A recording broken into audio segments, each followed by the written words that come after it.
All right, man. Dan Campbell said one of the bigger issues with the Detroit Lions and the defensive flaws they had with the Los Angeles Chargers was communication.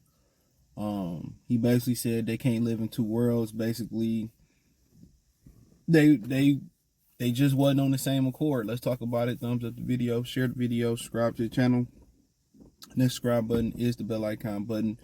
Hit all notification, increase your chance, get notifications. We go live or drop video. So yeah, he basically said that it was caught in between calls. He said that no huddle wasn't stressful, but they just wasn't on the same accord as far as communications.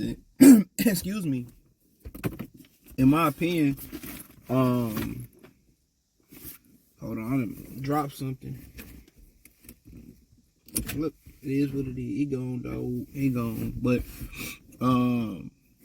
yeah, he said communication was a huge issue. But my thing is, coming out the bye, how can you continue to have communication issues coming out the bye? You know what I'm saying? You know what the Chargers are going to do. Y'all had a week to look at it. And for the offense to come out there and not do what need to be done as far as, or the defense not to come out there and need to be done and be able to communicate and shift and do things they need to do. And a lot of the emotions, he said, they bothered them. They wasn't communicating. And that's what happened when you got a team defensive coordinator who love to call man, and then, they switch it up and they say, well, we're going to play zone. A lot of them dudes ain't used to playing zone coverage like that.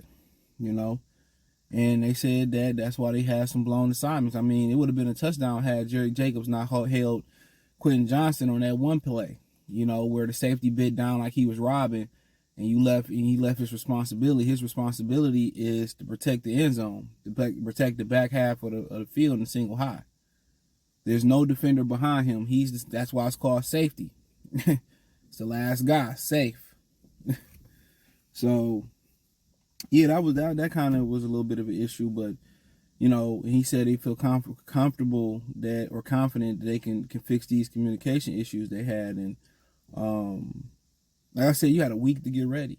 It shouldn't be any excuse why y'all wasn't on the same page. Or he said even if it was the wrong call, you know what I'm saying, at least we all should be on the same page with it being the wrong call, and we should play the defense. So it sounded like, they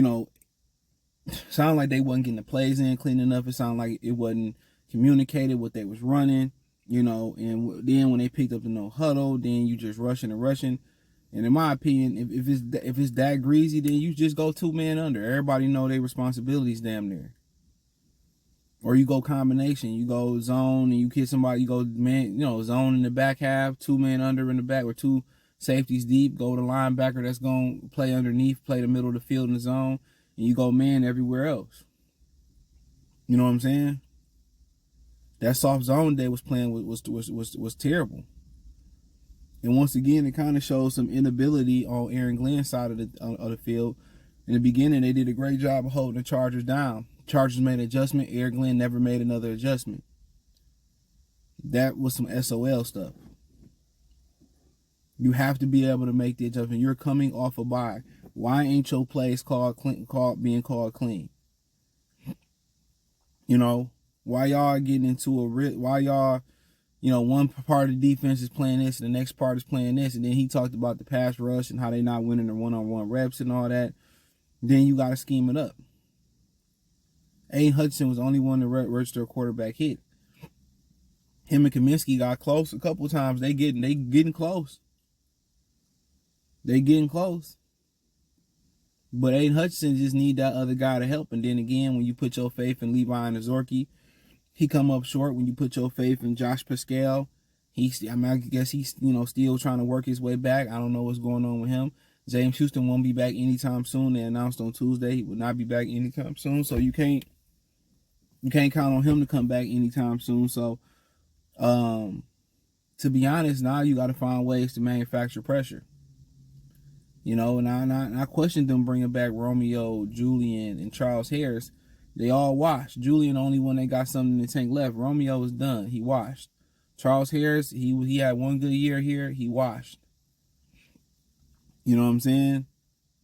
So really what you really banking on is hopefully you get James Houston back at some point down the stretch run going into the playoffs, and hopefully Pascal get healthy, and then you really banking on Pascal and Aiden Hutchinson to really carry you home in whatever Julian Okorie can give you. That's what you banking on. Because some of them blitzes they was calling was utter ass. They didn't know another word to express it. It was trash. It was trash. Some of the blitzes they was calling was trash. You know, and that's just what it was. So, but, you know, not being able to communicate, coming out to buy, and that being an issue, that's a big red flag for me. And like I said, a lot of that had to do with coaching. Told y'all. Aaron Glenn right now ain't that good of a defensive coordinator. I tell you that right now. Now, see, you need some more horses. I mean, I still think that is solid. I think they need more depth in the cornerback room. But as far as safety depth and linebacker depth, Lions ain't been in a place like this in quite some time. Defensive line depth can help, but can't count on none of them dudes down there. Anazorki injured, or he healthy, but he ain't ready. Josh Pascal must not be ready. He always injured. You know, and then really, you know, Julian Okorie, very athletic, but inconsistent. The Okorie brothers don't need to be back next year. Harris don't need to be back next year.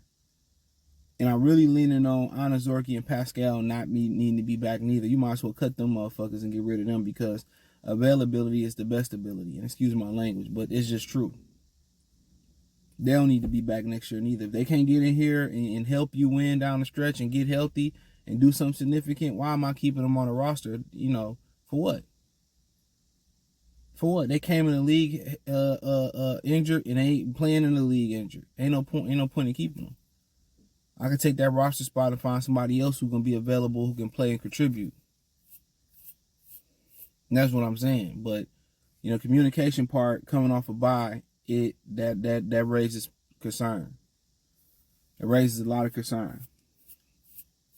A lot of concern. So they need to get it together. You had a whole off week to draw that up. You had a whole work week to get ready. So basically you had 2 weeks to get ready for this game. And like I said before, Ben Johnson came ready. Ben Johnson came prepared. Ben Johnson called the play that the Jaguars called against, you know, and they comeback playoff win against the Chargers in the playoffs last year to seal the game. What is Aaron Glenn doing? So check out Detroit Lions Talk playlist. Thumbs up the video.